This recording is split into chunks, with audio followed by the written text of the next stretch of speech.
Welcome guys to Let's Build a Castle Part 5. Here you can see what we've built in the previous episodes. This great entry tower, the long bridge and the huge hall. Now though, today what we are going to work on is our very first castle tower.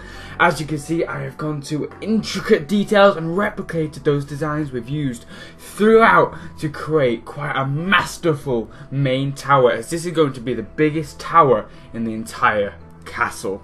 So then, let's begin. Here you can see the template we left off with in the last episode, and as usual, we just build off a blank slate by just creating the huge wall, and then we build off it. You know, this is the kind of build style I've used throughout this castle. It just allows me, like, it's almost like when you're painting, you're just adding layer over layer over layer. Having that just big block tower there just lets me build up those layers. So, as you can see me using the same styles I've used previously, and also what you could also see me doing is using those double stone slabs minimally, because I did actually build a tower prior to this that I then scrapped due to the fact that I used too many of those double stone slabs, and although it looked good on the tower, it didn't look good compared to the rest of the castle because there were too many of those. So it's very important that I keep that light grey to a bare minimum and just have it as a little highlight you can see here. So building up this design, and kind of what I've kind of tried to do here is merge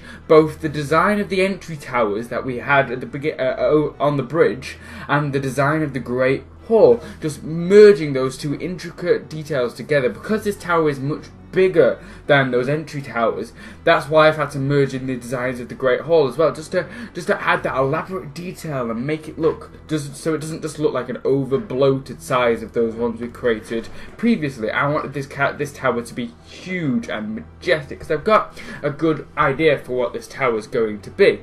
So as you see me building in the background, just building it up, what this tower is going to be in the castle is you're going to come along through the Great Hall and along a little bridge which will lead you into this tower, and then I'm going to have a huge spiral staircase through the middle of it. So you can either go down to the bottom of the mountain this castle stood on, where I'll build maybe a dock area or something down there, or you can go all the way up and it'll lead to other places such as the King's Quarters, that kind of thing really. And possibly, because due to the way I've designed this tower, it's going to also have a spare room at the top, which I'm not sure what I'll use it for yet, maybe a study, something like that, but it means this tower is going to be quite pivotal to the castle. It's going to be one of those places, if people were to live in it, would be running and going through a day to day. So I wanted this thing to be huge and grand and believable. So as you can see, just building up those styles, and what I've done here is I didn't want windows all the way up. I only added 3 in because if I had windows all the way down, it would look too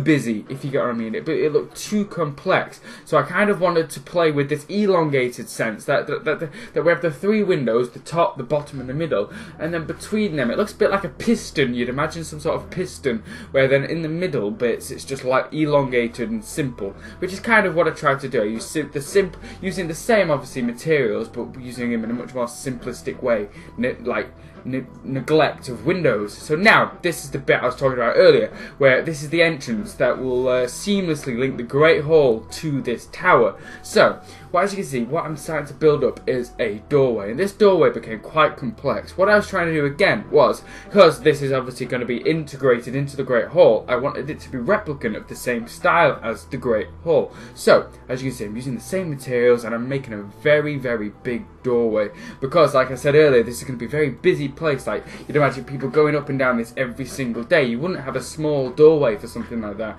You'd want it to be quite big and just easy access, really. So I'm just building up the same styles, and as you can see here, you have the same style of these windows, just like as if these are big windows, and obviously without the window then we've just got a huge door. So I feel it just keeps that continuity through the castle. When you can see the same styles throughout, it just helps the castle look that little bit more believable, that little bit more realistic. So as you can see, just building up this design slowly. However, I was struggling with it. Like here, I don't feel it works. So I start varying up again, trying to make it even more like the windows, but then when I double up these slabs again, I still feel that it doesn't work. So what I did was I had to do it off camera because it took so long and so many different bits. The footage was just almost impossible to edit into a seamless transition. So as you see, that is what the door finished off like. So now, what we have to actually work into is the Great Hall. So I just did a kind of simple thing here, just extended the walkway as you'd expect. Then I took out where I want this doorway to be. And at first I had the doorway 3 long and 2 high. However, I felt that was a little bit too short. Like I said earlier, this is going to be quite a busy place. I feel like I needed it to be a bit bigger. So as you can see, I make it only 2 high here, and then when I look there, that's what I mean. That's when I realised actually no, it needs to be a bit bigger than that. So I extend it again 1 high just to make sure it's got that big, easy access kind of idea that I've been following with it. So, and then just slope that off nicely just to make it look like a doorway. Obviously we can't put doors there because there's no Minecraft doors that would fit, so we're just going to have them as big holes. So now we have the tower itself, and as you can see, it hasn't got a roof. So this is most definitely the most complex bit of the castle. So what I'm actually doing here is replicating those windows again. Like I say, keeping that continuity, keeping that style throughout. If I keep rehashing designs, it'll just mean the castle, because the problem with the previous castle that we made before this series was that over time the designs felt disjointed and broken because how much my build style changed throughout. So the new bits of the castle didn't represent the old bits. So with this castle, I'm being very strict on the kind of designs I'm using and making sure they look incredibly similar to the rest of the castle, and I feel it is working incredibly well so far. And the fact that I'm using all these same styles just gives that, again, that sense of continuity. As you can see, those windows have been replicated nicely right there. So now, as you can see, I've replicated all 4 of them on each side, and now we have to build up that space in the middle. Again, keeping that extra detail, keeping those same build styles, we have to work on something. So I'm using those, those window designs, but obviously neglected of actual windows here. So using the same style, I feel that works quite nicely. Just a nice build-up design that just can help us build up that spire-type tower. However, now I made it a nice, sharp, tall roof. However, I didn't feel that worked, so I put in the extra set of windows at the top, and I still don't think it works. I feel that little bit at the top was a bit weird, so I stumped it off like that to make it more similar to the previous towers we had built. And that, guys, actually brings us to the end of this episode. I hope you've enjoyed it. As you can see, we've got a grand tower now, and the castle is really coming along nicely. We've got a lot left to do, such as the king's quarters, a dining hall. There is a lot left to go. But in the next episode, what I feel we might do is the stairwell through the centre of this tower, and possibly, if we've got time, a small dock area down here by the river. So guys, I hope to see you next time. Look out for part 6 as soon as possible, and goodbye!